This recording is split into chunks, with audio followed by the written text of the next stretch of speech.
नमस्कार दोस्तों, मैं हूं सचिन और आप सुन रहे हैं कहानी अमर मेरे यानी सचिन के साथ। आज मैं आपको एक कहानी का पहला भाग सुनाने जा रहा हूं। तो आइए इस भाग को शुरू करते हैं। इस कहानी के आखिर में आप सभी के लिए एक टास्क है, तो कहानी को पूरा जरूर सुने दोस्तों। कहानियां बनती हैं किस्सों से और हमारी जिंदगी में घटी कोई भी अनजान अनचाही घटना किस्सों को जन्म देती है। हम सभी किस्से कहानियों की दुनिया से घिरे हुए हैं, लेकिन कुछ किस्से हमारी जिंदगी के साथ कुछ इस तरह से जुड़ जाते हैं कि हम चाहकर भी उनसे पीछा छुड़ा नहीं पाते। आज की कहानियां कुछ ऐसे ही डरावनी किस्सों के बारे में हैं, तो तैयार हो जाइए। अपने हेडफोन लगाकर और आंखें बंद कर कहानियों का आनंद लीजिए। आइए शुरू करें आज की डरावनी कहानियां। बाहर का मौसम अजीब था। तेज हवा के झोंके हर चीज को हिला रहे थे। आसमान में काले बादल उमड़ घुमड़ रहे थे, मानो कोई बड़ा तूफान आने वाला हो। शाम के 5 बजे का वक्त था, लेकिन अंधेरा ऐसा घिर आया था जैसे रात का समय हो। महेश काका अपने बड़े से घर में खिड़की के पास बैठे बाहर के माहौल को एकटक देख रहे थे। उनके हाथ में एक पुरानी किताब थी, लेकिन पढ़ने का मन नहीं कर रहा था। तभी आसमान जोर से गरज उठा। बारिश की कुछ बूंदें खिड़की के भीतर आईं और उनके चेहरे पर पड़ गईं। महेश काका जल्दी से उठे और खिड़की बंद करने चले गए। खिड़की बंद करते ही उन्होंने गहरी सांस ली। तेज हवा का एक ठंडा झोंका उन्हें छू कर गुजरा। पूरे घर में सन्नाटा पसरा था। बाई थोड़ी देर पहले ही अपना काम निपटाकर चली गई थी। अब वह कल सुबह ही आएगी। महेश काका ने खुद से बुदबुदाया, इतना बड़ा घर और इसमें बस मैं अकेला। उनकी पत्नी शीला का कुछ साल पहले हार्ट अटैक से निधन हो गया था। बेटा विदेश में नौकरी करता था और महीनों तक उससे बात नहीं होती थी। नीचे आने के बाद उन्होंने दरवाजे पर दस्तक सुनी। महेश काका, इस वक्त कौन हो सकता है? दरवाजा खोलते ही उनके पुराने दोस्त गगन और नरेश मुस्कुराते हुए अंदर आ गए। दोनों छाते से पानी झटकते हुए बोले, गगन, बारिश का मजा लेने आए हैं? भगवती प्रसाद की दुकान के पकौड़े लाए हैं। बस मुरमुरा और चाय हो जाए तो मजा आ जाएगा। महेश काका मुस्कुराए और बोले, तो आज पुराना अड्डा जमाने का मूड है? नरेश हंसते हुए, सोचा इतने दिनों बाद तुम्हें सरप्राइज दें। कुछ ही देर में महेश काका मुरमुरे, कच्ची मिर्च और चाय लेकर आ गए। मोमबत्ती की रोशनी में तीनों बैठे थे, क्योंकि बिजली भी जा चुकी थी। गगन, ऐसी बारिश और मोमबत्ती की रोशनी में भूत की कहानी का मजा अलग होता है। आज एक किस्सा सुनाओ महेश। महेश काका हल्के से मुस्कुराए। उन्होंने चाय की चुस्की ली और कहा, ठीक है, आज तुम्हें अपनी जिंदगी का एक ऐसा किस्सा सुनाता हूं जिसे मैं कभी नहीं भूल पाया। लेकिन यह सिर्फ कहानी नहीं है, यह हकीकत है। जब मैं 11 साल का था, गर्मियों की छुट्टियों में मामा के गांव गया था। वहां का जीवन बड़ा सुस्त था, लेकिन एक दिन का तूफान मेरी जिंदगी हमेशा के लिए बदल देगा। उस दिन मैं अपने दोस्तों के साथ आम बिनने निकला। गांव के आखिरी छोर पर एक पुराना खंडहर था, जमींदार का घर। गगन जिज्ञासा से, खंडहर, वहां क्यों गए? महेश काका ने गंभीर स्वर में कहा, क्योंकि मैं जिद्दी था। मेरे दोस्तों ने मना किया, कहा कि वहां मत जाना, लेकिन मैंने उनकी बात नहीं मानी। नरेश, फिर? महेश काका, जैसे ही हम उस बगीचे के पास पहुंचे, हवा अचानक तेज हो गई। पेड़ों के पत्ते अजीब ढंग से सरसराने लगे। मेरा दिल तेजी से धड़कने लगा, लेकिन मैं रुका नहीं। तभी मेरे पैर के पास कुछ गिरा, एक जला हुआ आम का टुकड़ा जिसमें से धुआं निकल रहा था। मैंने आम उठाया ही था कि खंडहर की दीवार के पास एक परछाई दिखी। वो धीरे धीरे मेरी तरफ बढ़ने लगी। मेरा शरीर जम गया। वो परछाई आदमी की थी, लेकिन चेहरा साफ नहीं दिख रहा था। तभी उसने कहा, क्यों आए हो यहां? लौट जाओ, ये जगह तुम्हारे लिए नहीं है।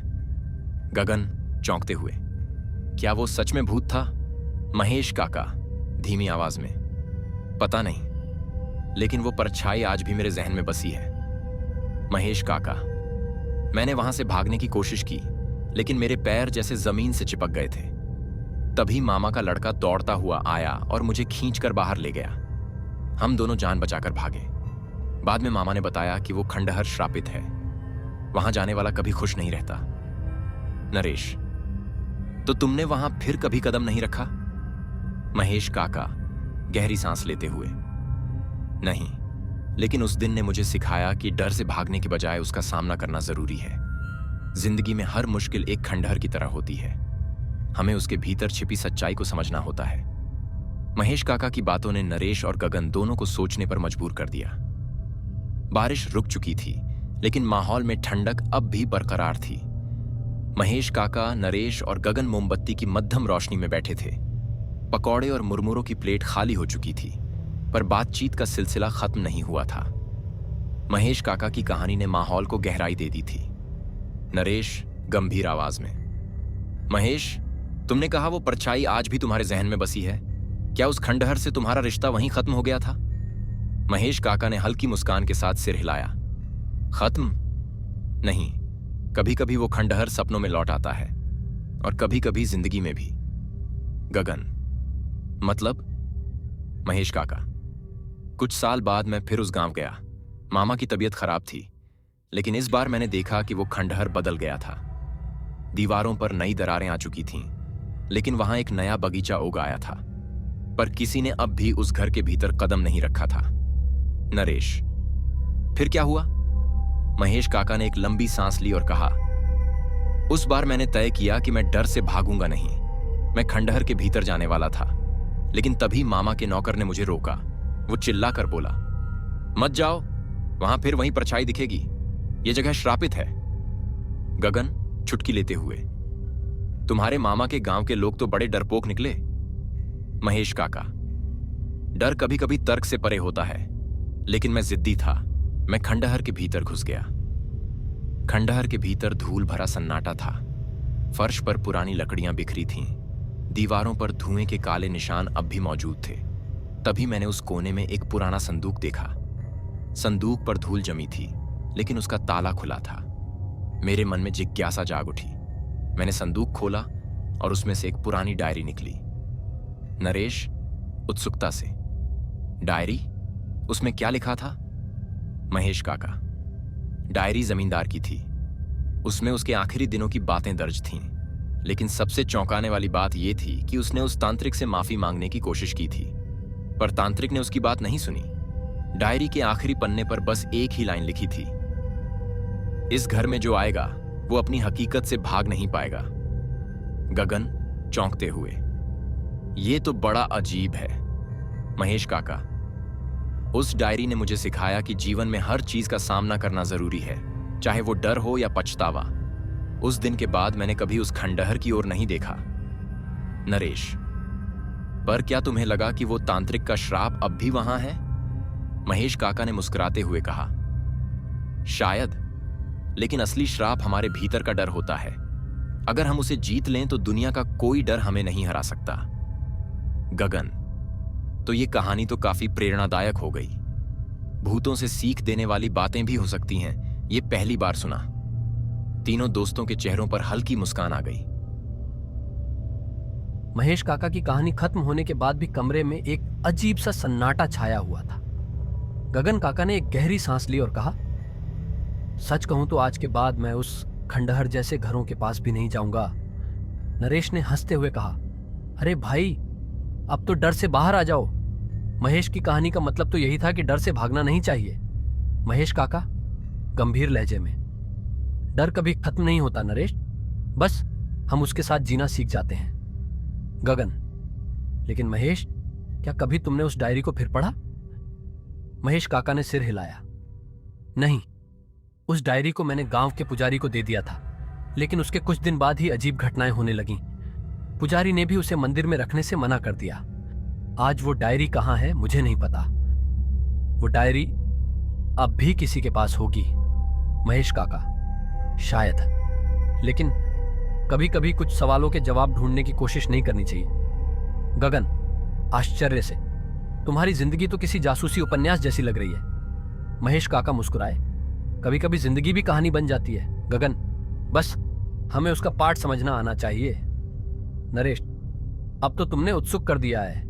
अगली बार मैं तुम्हारे मामा के गांव चलूंगा, देखते हैं उस खंडहर का रहस्य क्या है। महेश काका ने गंभीरता से कहा, ठीक है, लेकिन याद रखना, कुछ दरवाजे बंद ही अच्छे लगते हैं। गगन, वैसे विजय बाबू भी होते तो इस अड्डेबाजी का मजा और बढ़ जाता। नरेश, हाँ, उनका तो हर किस्सा अपने आप में अलग होता था। पता नहीं अब वो कहाँ है। महेश काका ने एक पल के लिए खामोशी अख्तियार की और कहा, विजय बाबू से आखिरी बार 5 साल पहले मुलाकात हुई थी। उसके बाद वो कहीं गायब हो गए। कहते हैं वो किसी रहस्यमयी किताब की तलाश में निकले थे। नरेश चौंकते हुए, रहस्यमयी किताब? महेश काका, हाँ, उन्होंने कहा था कि वो एक ऐसी किताब के बारे में जान चुके हैं जो इंसान की किस्मत बदल सकती है। लेकिन वो किताब तभी मिलती है जब कोई उसकी कीमत चुकाने को तैयार हो। गगन, ये तो किसी रहस्य कथा से कम नहीं लग रहा। क्या वो किताब उन्हें मिली? महेश काका, पता नहीं, पर उनकी बातें हमेशा याद रहती हैं। बिजली फिर से चमकती है और मोमबत्ती बुझ जाती है। नरेश, लाइट चली गई। महेश, क्या तुम्हारे घर का इन्वर्टर खराब है? महेश काका ने शांत लहजे में कहा, नहीं, ये गांव है, यहां अक्सर ऐसा होता है। महेश काका ने मोमबत्ती फिर से जलाई और कहा, तुम लोग इस खामोशी से डर रहे हो। असली डर इंसान के मन के भीतर होता है। गगन थोड़ा घबराते हुए, महेश, ये बातें किताबों में अच्छी लगती हैं, पर जब मोमबत्ती की लौ भी कांपने लगे तो कोई भी डर जाएगा। महेश काका ने हल्की मुस्कान के साथ कहा, डर से भागने का कोई फायदा नहीं। याद है जब मैं उस खंडहर में घुसा था, तब मुझे भी यही एहसास हुआ था कि कोई मुझे देख रहा है। नरेश, तुमने कहा था कि वो परछाई अब भी तुम्हारे जहन में बसी हुई है। क्या तुमने कभी जानने की कोशिश की कि वो क्या थी? ये तो बड़ा दार्शनिक जवाब हुआ, पर कभी कोई ठोस सबूत मिला?